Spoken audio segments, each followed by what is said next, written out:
ಅಸ್ಸಲಾಮ್ ಅಲೈಕುಮ್ ವರಹಮತುಲ್ಲಾಹಿ ವಬರಕಾತು.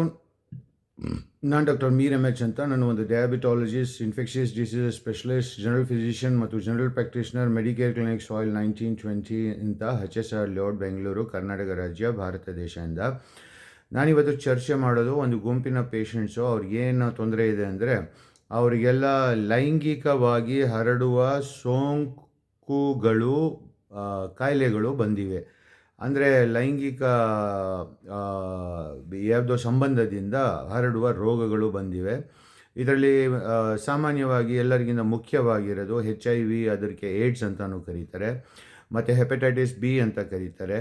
ಮತ್ತು ಇನ್ನೂ ಒಂದು ಹಳೆಯ ರೋಗ ಇದೆ, ಅದನ್ನು ಸಿಫಿಲಿಸು, ಗೊನೋರಿಯಾ, ಇವಾಗ ಹೆಪಟೈಟಿಸ್, ಹ್ಯೂಮನ್ ಪ್ಯಾಪಿಲೋಮಾ ವೈರಸ್ ಅಂತ ತುಂಬ ಈ ಥರ ಬೇರೆ ತುಂಬ ರೋಗಗಳಿವೆ.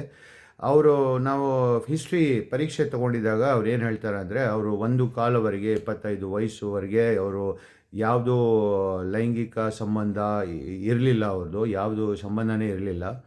ಆಮೇಲೆ ಏನಾಯಿತು ಅಂದರೆ, ಅವರ ಜೀವನದಲ್ಲಿ ಒಂದು ಘಟನೆ ನಡೀತು. ಅದರಲ್ಲಿ ಅವರಿಗೆ ಒಂದು ಹೊಸ ಬಟ್ಟೆಗಳು ಸಿಕ್ತು. ಆ ಹೊಸ ಬಟ್ಟೆಗಳು ಹಾಕಿದ ಮೇಲೆ ಅವರಲ್ಲಿ ಹೊಸ ಥರ ಭಾವನೆಗಳು ಹುಟ್ಟಿ ಬಂದಿತ್ತು.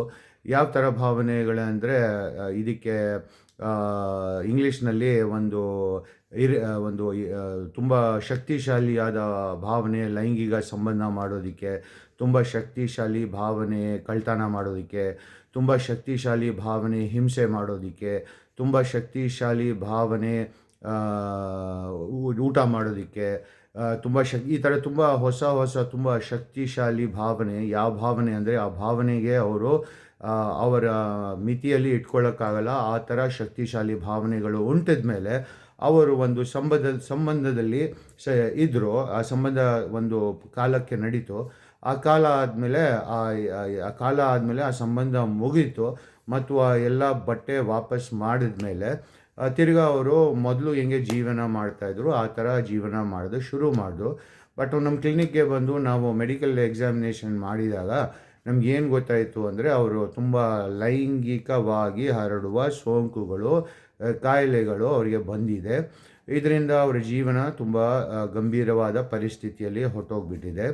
ಸೊ ದಯವಿಟ್ಟು ಯಾವಾಗಲೂ ಒಂದು ಹೊಸ ಸಂಬಂಧವನ್ನು ಶುರು ಮಾಡೋ ಇದ್ದರೆ ತುಂಬ ಗಂಭೀರವಾಗಿ ಯೋಚಿಸಿ ಮತ್ತು ಅದನ್ನು ಚೆನ್ನಾಗಿ ಪರೀಕ್ಷೆ ಮಾಡ್ಕೊಳ್ಳಿ. ದಯವಿಟ್ಟು ತನ್ನನ್ನು ಜೋಕರ್, ಕಾಮಿಡಿಯನ್, ಹ್ಯೂಮರ್ ಆರ್ಟಿಸ್ಟ್ ಆಗೋದ್ರಿಂದ ಕಾಪಾಡ್ಕೊಳ್ಳಿ ಮತ್ತು ಬೇರೆಯವ್ರನ್ನ ಜೋಕರ್, ಕಾಮಿಡಿಯನ್, ಹ್ಯೂಮರ್ ಆರ್ಟಿಸ್ಟ್ ಆಗೋದ್ರಿಂದ ಕಾಪಾಡ್ಕೊಳ್ಳಿ. ಕೈಂಡ್ಲಿ ಇದನ್ನು ಲೈಕ್, ಶೇರ್, ಸಬ್ಸ್ಕ್ರೈಬ್ ಮಾಡಿ. ಧನ್ಯವಾದಗಳು.